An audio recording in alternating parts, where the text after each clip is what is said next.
सर्व सेवक मिळून भगवंताला एकतेने प्रणाम करू. भगवान बाबा हनुमान जी को प्रणाम.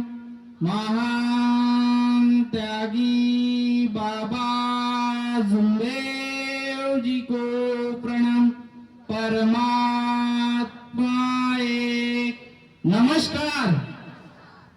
भगवत प्राप्ति के लिए परम पूज्य परमात्मा एक सेवक मंडळ वर्धमान नगर नागपूरच्या वतीने बाबांच्या आदेशानुसार आज मौजा खापा या ठिकाणी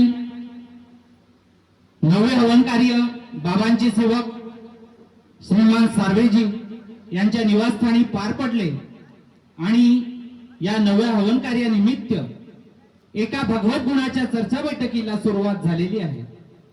तरी पण या चर्चा बैठकीमध्ये सृष्टीचे रचयिता बुद्धीचे विधाता स्वयं शक्तिशाली भगवान बाबा हनुमानजी उपस्थित आहेत. भगवंताला माझा प्रणाम. त्याचप्रमाणे दीन दुखी गोरगरिबांचे कैवारी, मानवाला मानवता शिकवणारे, अंधश्रद्धा वाईट व्यसनातून प्रवृत्त करणारे असे मानव धर्माचे संस्थापक आणि आपल्या सर्व सेवकांचे सद्गुरू महान त्यागी बाबा जुमदेवजी सुद्धा उपस्थित आहेत. बाबांना सुद्धा माझा प्रणाम. त्याचप्रमाणे बाबांना भगवत कार्यामध्ये वेळोवेळी सहकार्य करणाऱ्या मातोश्री वाराणसी जुमदेवजी ठुबरीकर सुद्धा उपस्थित आहेत. आईंना सुद्धा माझा प्रणाम. त्याचप्रमाणे आजच्या चर्चा बैठकीचे अध्यक्ष आणि आपल्या मंडळाचे मार्गदर्शक आदरणीय शंकरजी हिडाऊ साहेब मुक्काम खरवी साहेबांना सुद्धा माझा नमस्कार.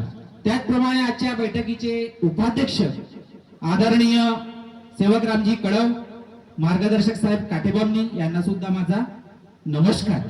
आजच्या चर्चा बैठकीला प्रामुख्याने उपस्थित मंचावर परमपूज्य परमात्मा एक सेवक मंडळाचे संचालक आदरणीय तापेश्वरजी वैद्य साहेब यांना सुद्धा माझा नमस्कार. त्याचप्रमाणे मंचकावर उपस्थित प्रामुख्याने मंडळाचे माजी सचिव आणि संचालक आदरणीय विठ्ठलरावजी क्षीरसागर साहेबांना सुद्धा माझा नमस्कार. त्याचप्रमाणे मंचावर उपस्थित अरोली येथील मार्गदर्शक मंडळाचे रवींद्रजी कारेमोरे साहेब यांना सुद्धा माझा नमस्कार. कोदामेंडी येथील मार्गदर्शक आदरणीय आमचे मामाजी सरोदे यांना सुद्धा माझा नमस्कार. त्याचप्रमाणे शिवणी बोडकी येथील मार्गदर्शक शेंडे साहेब यांना सुद्धा माझा नमस्कार.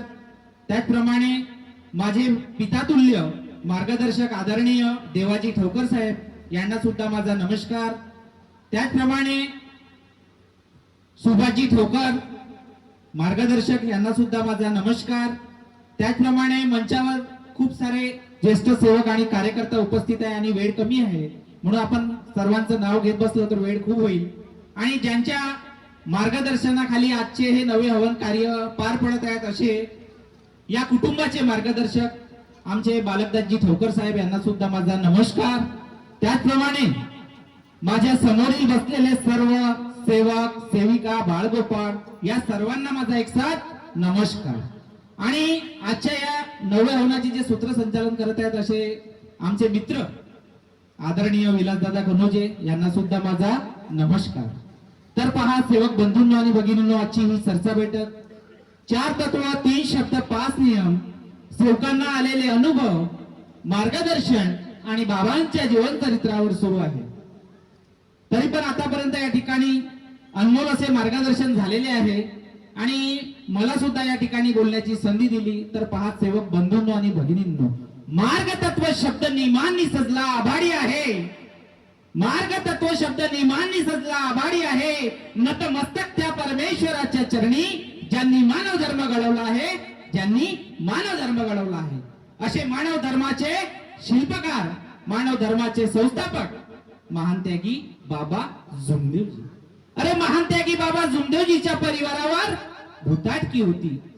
महान त्यागी बाबा जुमदेवजीचा परिवार अंधश्रद्धेमध्ये गुरफटलेला होता.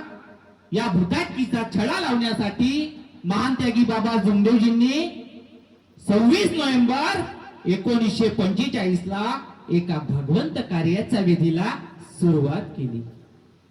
25 ऑगस्ट 1948 ला महान त्यागी बाबा जुमदेवजींना एका भगवंताची प्राप्ती झाली. बाबांच्या परिवारातील दुःख दूर झाले. अरे बाबांच्या परिवारातील दुःख दूर झाले. बाबांना असं वाटलं की याच्यात काही नवल नाही. अरे या देशामध्ये या जगामध्ये माझ्यासारखे कितीतरी दुःखी कष्टी मानव आहेत, ते आज पण अंधकारामध्ये जीवन जगत आहे. यांना अंधकारातून प्रकाशाकडे कसं नेता येईल, म्हणून माझ्या महान त्यागी बाबा जुमदेवजींनी काय केलं हो सेवक दादा, सेवकीनताई कोणी सांगू शकता का काय केलं माझ्या महान त्यागी बाबा जुमदेवजींनी? अहो मानव धर्माची स्थापना केली. मानव धर्म स्थापन करण्याचा बाबांचा उद्देश काय होता आणि का बरं वाटलं बाबांना की मानव धर्म स्थापन करावा? मानव धर्म म्हणजे काय? मानव धर्माची डेफिनेशन, मानव धर्माची व्याख्या काय? अरे मानव धर्म म्हणजे मानवाने माणसाशी माणसाप्रमाणे वागणे, म्हणजेच मानवतेचे कार्य करणे. हेच माझ्या महान त्यागी बाबा जुमदेवजींनी या मानव धर्माच्या माध्यमातून आम्हा सर्व सेवकांना शिकवलं, घडवलं आणि खरा मानव बनवलं. बरोबर आहे की नाही? बनलो की नाही आपण? म्हणून मला म्हणावंसं वाटते की टिळा टोपी घालून म्हणती आम्हा साधू. वारकरी संप्रदायामध्ये म्हटलंय संत तुकोबारायांनी, टिळा टोपी घालून म्हणती आम्हा साधू, तया धर्म चित्ती नाही ते जाणावे भोंदू. अरे आपले आताच संचालक दादा बोलून गेले की आपले विचार कसे पाहिजे, ब्रँडेड पाहिजे. बोलले ना आपले विलास दादा. अरे आपले कपडे फाटके असले तरी चालेल, पण आपले विचार कसे पाहिजे? कसे पाहिजे? फाटके पाहिजे का? मग कसे पाहिजे? चांगले पाहिजे. महान त्यागी बाबा जुमदेवजीचे विचार कसे होते?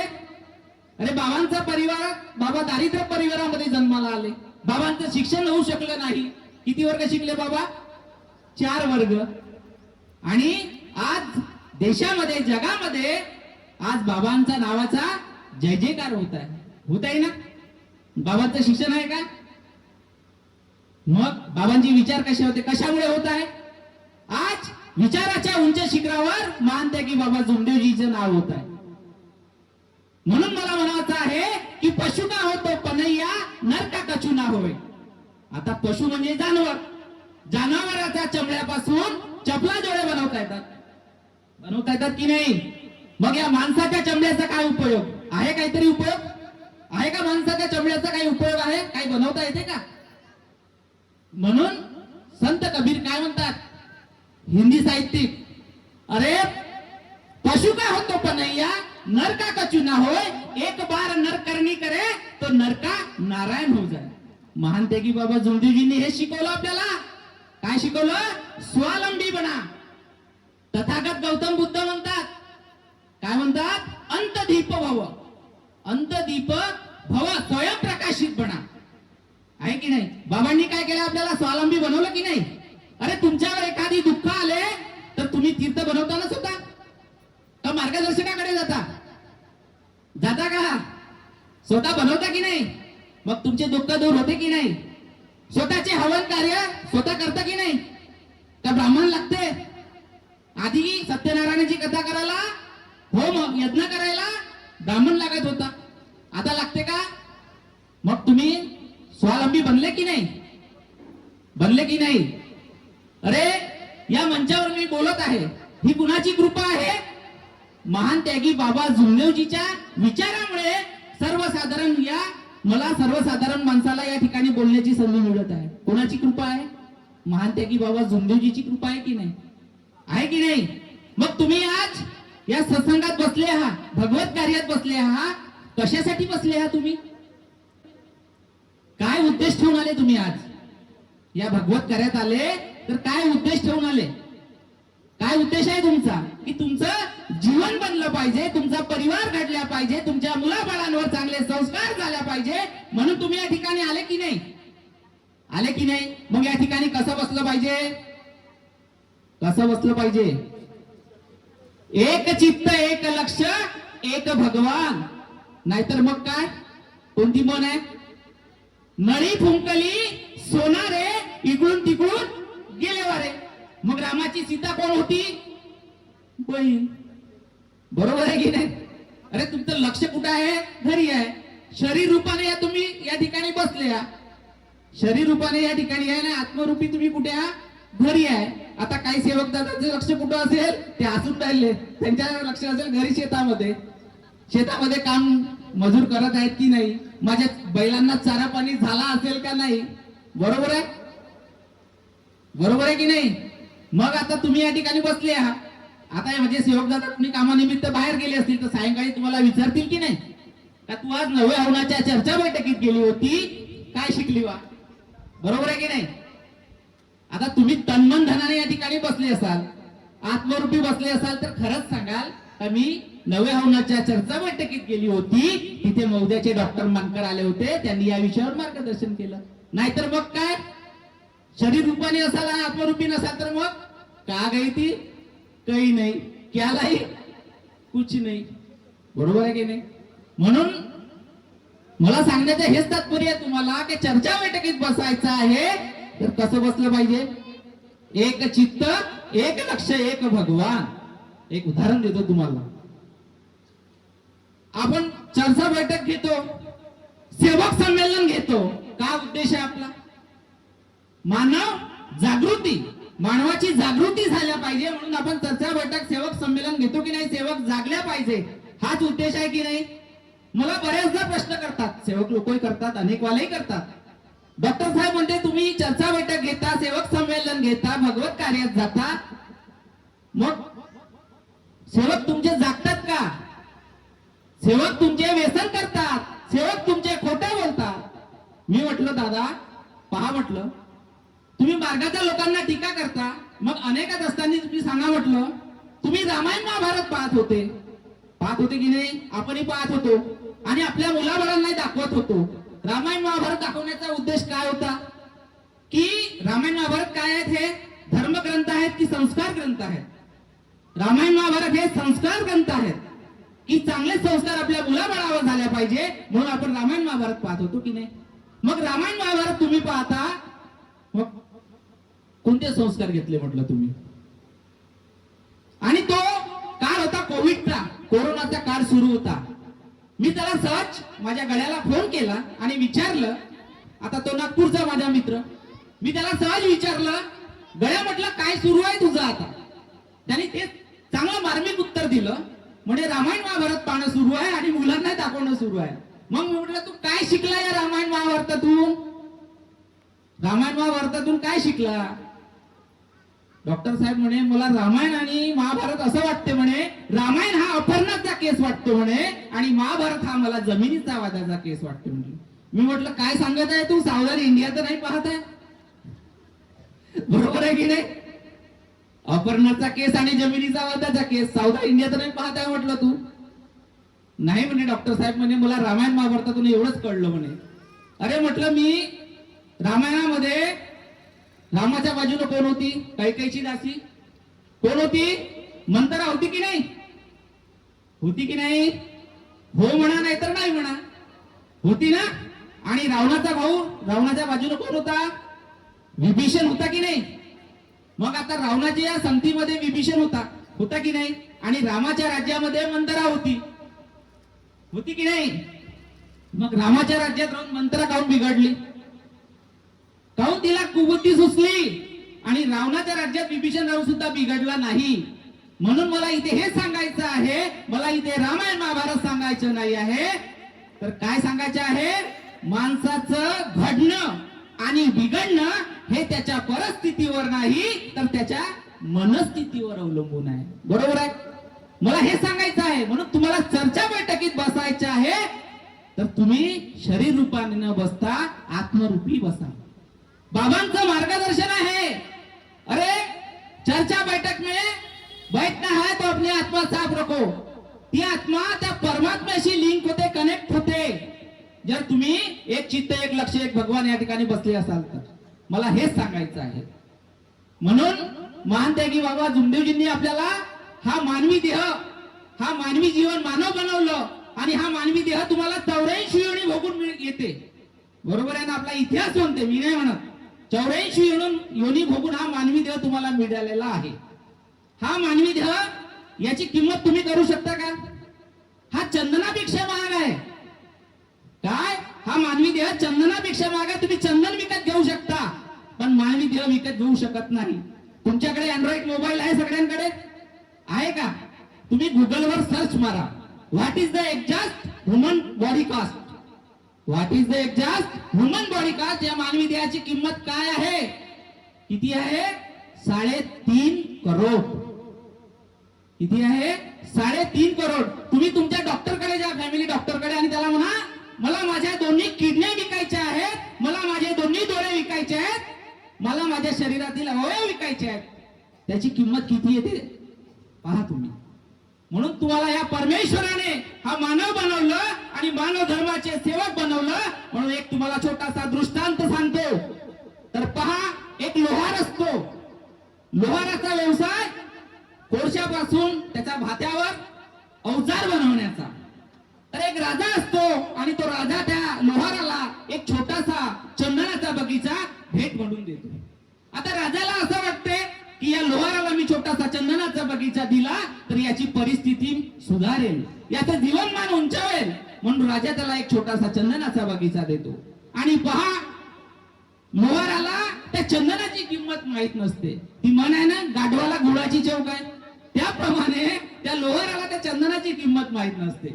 लोहाराने काय केलं, अख्खा चंदनाच्या बगीचा एक एक झाड तोडून त्या लाकडाचा कोळसा केला आणि कोळशापासून त्याने आपले अवजार बनवले. अख्खा चंदनाच्या बगीचा नेस्तनाबूत करून टाकला. हो, 2-4 वर्षानंतर राजा त्या ठिकाणून गेला. राजाला वाटलं की या लोहाराची परिस्थिती आता सुधारली असेल, कारण की मी याला चंदनाचा बगीचा दिला होता. राजा त्याच्या घरी गेला तेव्हा पाहते तो लोहाराची परिस्थिती जैसे थे. लोहाराला विचारलं, तू काय केलं या चंदनाच्या बगीचा? त्याने सांगितलं, मी तोडून त्याचा तोडसा बनवला साहेब. तेव्हा राजाला खूप पश्चाताप झाला आणि राजाला म्हटलं, आता तरी काही लाकूड तुझ्याकडे शिल्लक आहे का? लोहार म्हणाला, महाराज माझ्याकडे फक्त माझ्या कुऱ्हाडीचा दांडा शिल्लक आहे, तो चंदनाचा आहे. त्याला एका व्यापाऱ्याचा पत्ता दिला आणि हा दांडा घेऊन त्या व्यापाऱ्याकडे जा म्हटलं. तेव्हा तो व्यापाऱ्याकडे गेला. अरे, त्याने जेवढा त्या चंदनाच्या बगीचा तोडून कोळसा केला, जेवढा पैसा नाही मिळाला त्याच्या 4 पट पैसा त्याला त्या कुऱ्हाडीच्या दांड्याचा मिळाला. तेव्हा तो लोहार धाईमुस रडू लागला. त्याला खूप पश्चाताप झाला. महाराज, माझ्या हाताने खूप मोठी चूक झाली हो महाराज, मला पुन्हा चंदनाच्या बगीचा द्या. राजा काय म्हणाला? लोहारा म्हणे, मानवाला म्हणे जीवनामध्ये अशी भेट एकदाच भेटते म्हणे. काय म्हणे राजा? त्या लोहाराला जीवनात अशी भेट एकदाच भेटते. मला इथे राजाची आणि त्या लोहाराची कथा सांगायची नाही आहे, तर मला हे सांगायचं आहे की हा तुम्हाला मानवी देह मिळाला, या मानवी देहाचे तुम्हाला काय करायचे आहे? चंदन करायचे आहे का कोळसा करायचा आहे? चंदनाचा गुणधर्म आहे, चंदनाला स्पर्श केला तर त्याचा सुगंध सुटतो, बरोबर आहे? चंदनाला स्पर्श केला तर त्याचा सुगंध सुटतो, पण कोळशाला तुम्ही स्पर्श केला तर तुमचा हात काळा होतो. म्हणून तुम्हाला माझे सांगण्याचे हेच तात्पर्य आहे की तुम्हाला तुमच्या शरीराचा, तुमच्या मानवी देहाचा चंदन करायचं आहे का कोळसा करायचा आहे, हे तुम्हाला ठरवायचं आहे. माझ्या महान त्यागी बाबा जुमदीजींना हेच सांगितलं आहे. म्हणून तुम्हाला ठरवायचं आहे. आणि बाबांचा आदेश आहे, बाबांचा आदेश आहे. रोज तुम्ही बोलता, सकाळच्या विनंतीमध्ये म्हणता, सायंकाळच्या प्रार्थनेमध्ये म्हणता की बाबांच्या आदेशाचे मी वेळोवेळी पालन करीन. मग आपण करतो का? हो, बरेच सेवक मला विचारतात, बाबांनी केव्हा म्हटलं म्हणते की माझ्या नंतर मंडळ, बरोबर आहे? हा प्रश्न मला उपस्थित करतात. मला सांगा सेवक बंधूंनो आणि भगिनींनो, बाबांना म्हणण्याचा प्रश्न काय? ते बाबांनी 4 डिसेंबर 1969 ला परमपूज्य परमात्मा एक सेवक मंडळ नावाची रिसर्च संस्था स्थापन केली की नाही? बाबांना म्हणण्याचा प्रश्नच काय? ते बाबांना हे सर्व समजत होतं ना. तेव्हाच तर बाबांनी 4 डिसेंबर 1969 ला रामाजी मौदेकर टिंकीला परमपूज्य परमात्मा एक सेवक मंडळ नावाची संस्था स्थापन केली, बरोबर आहे? 1979 ला त्या संस्थेचं रजिस्ट्रेशन करून घेतलं. 1984 ला बाबांना वाटलं की माझ्या सेवकाला कुठेतरी एका छत्रछायाखाली बसता यावं, म्हणून वर्धमान नगरला जागा घेतली. 86 ला त्या वास्तूचं पूजन झालं, वास्तू बनली आणि तेव्हापासून त्या वास्तूपासून मंडळ त्या ठिकाणी ऍड्रेस चेंज झाला, वर्धमान नगर झाला. आता काही म्हणतात वर्धमान नगर म्हणायचं नाही वैद्य साहेब. आता मला सांगा, तुमच्या घराचा पत्ता तुम्ही चेंज झाला, आता जुन्या घरात तुम्ही राहत होते, नवीन घरी राहायला गेले, पत्ता चेंज होईल की नाही? पण संस्थेचं नाव चेंज झालं का? परमपूज्य परमात्मा एक सेवक मंडळ वर्धमान नगर नागपूर, नाव तर तोच आहे ना.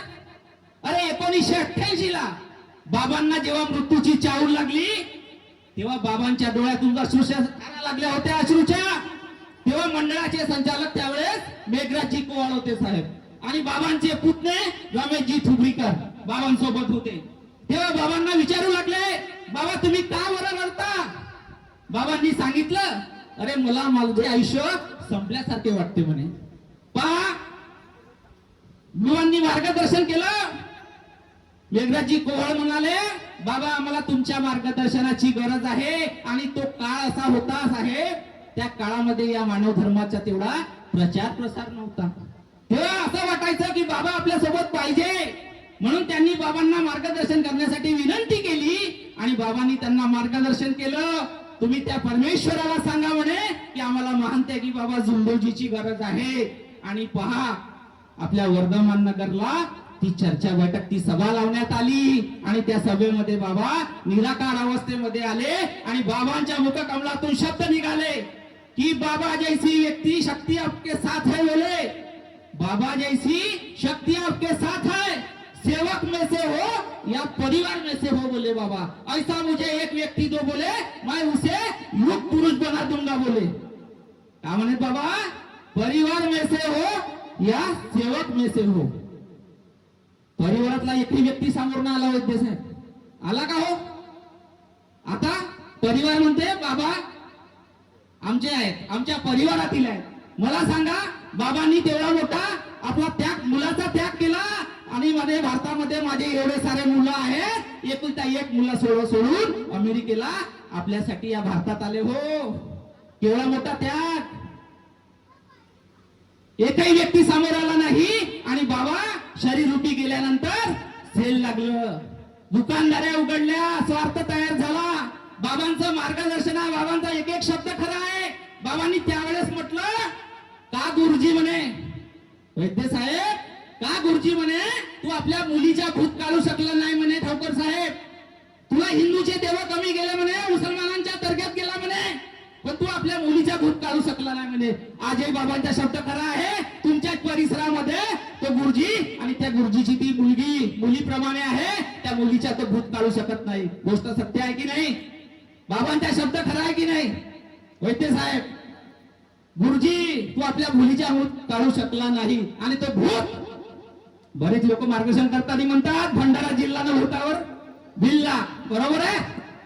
लोक म्हणते भातावर बिल्ला, बरं काही लोक भूतावर बिल्ला म्हणतात, बरोबर आहे की नाही? हा भूत तो गुरुजी काढू शकला नाही. मला नाव नाही घ्यायचं कोणाचं, समजून घ्या. बाबांनी अंधश्रद्धा दूर केली. बाबा अंगात येते का? अंगात येते का? बाबांनी तर बाईची सावली सुद्धा सहन केली नाही.